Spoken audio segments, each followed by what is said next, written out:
Jake, you put together some video to take a look at on Myles Garrett. So let's go to that. Tell us what you see.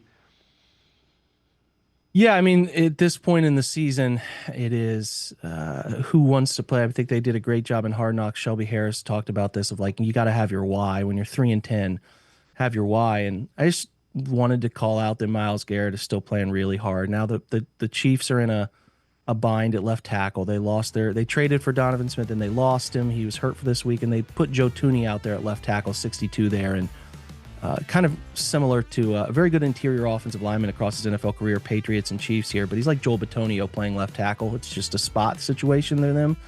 And Myles just wrecked everything they wanted to do, and like 12, 13 pressures on the day, and he's the best in the world doing it. He won't get the Defensive Player of the Year award because it's a team-driven thing, and somehow the TJ Watt's going to get it, whatever. But like, as far as doing the job of disrupting and being at the quarterback, it was just a masterclass of disruption. And it's also a reminder of how quarterback sacks are a quarterback stat. I mean, like Mahomes is a wizard at just not taking these sacks. Like he just is a knack for like these sorts of plays right there. And it was just a great example of like, hey, a defensive end can be the best player on the field by a mile, but if the quarterback is a wizard at getting rid of the football, then there's like nothing you can do. And just again serves as such a stark reminder of how the game is played and what makes a guy check the box for getting his job done, what a quarterback can do to save an offense against a game wrecker like Myles, and how many of these quarterbacks are stepping into these pockets and taking sacks, and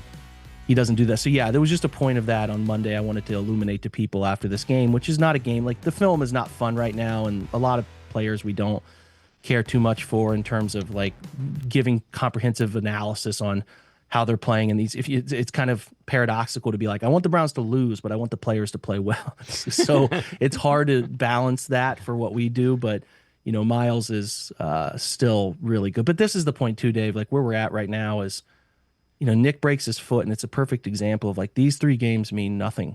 And like losing Myles or somebody, Denzel or somebody, the rest of the year is like, what you don't want is anything from these last 3 games to linger into 25's season. And you have veterans, and I just hope they're being cognizant of that. I mean, like I would shut down David for the rest of the year. I wouldn't worry about like Joel Bitonio out of back thing. And like, I just would rather see Zach Zenter get some real NFL reps in that spot. You know what I mean? Like you're not quitting. You want to send the message to your guys like you're quitting, because that's not the right way to do it. But I think there's just some creative avenues to make sure that your investments for next season are safe, because it's really hard to watch Nick on a meaningless run in a game that doesn't change the course of their season break a foot, and it's like now he's got to go through that entire offseason of rehab again. And yeah, that's the stuff we wanted to see them avoid the last 3 games. To me, I some of your people who watch this probably will not agree with me, but the thing you want the most in the last 3 games is losing them, being a top 5 pick, because if you get in the top 5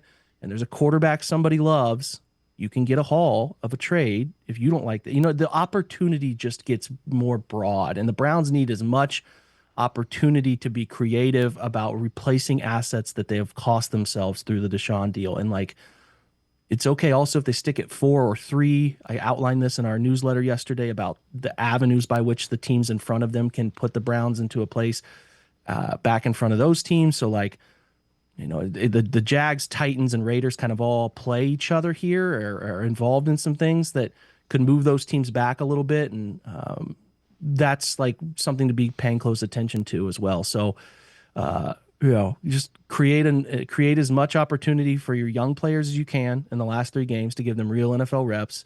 Keep your core for 25 healthy. And I'm sorry, guys, but like you got to lose the last 3 games. Get the best pick you can to add the most impactful player or the biggest loot possible in a trade if you're going to slide down maybe 5 or 6 picks. Think about the Bears did. I mean, look what they did with moving out of that spot, getting a Carolina pick for the next year, which was a shot in the dark, and it turns into the first overall pick the next year. So Browns did that with the Texans in a year, then jumped a pick all the way up to 4, right? Like you never know on those things, and you just should be proactively seeking them. When nothing, we will remember nothing about these last 3 games from 2 months from now. It doesn't mean anything. You can't embarrass yourself, right? You can't have 6 turnovers, most turnovers since '93. You would like to avoid those things if you can, but yeah, for the most part, that's the difference to me.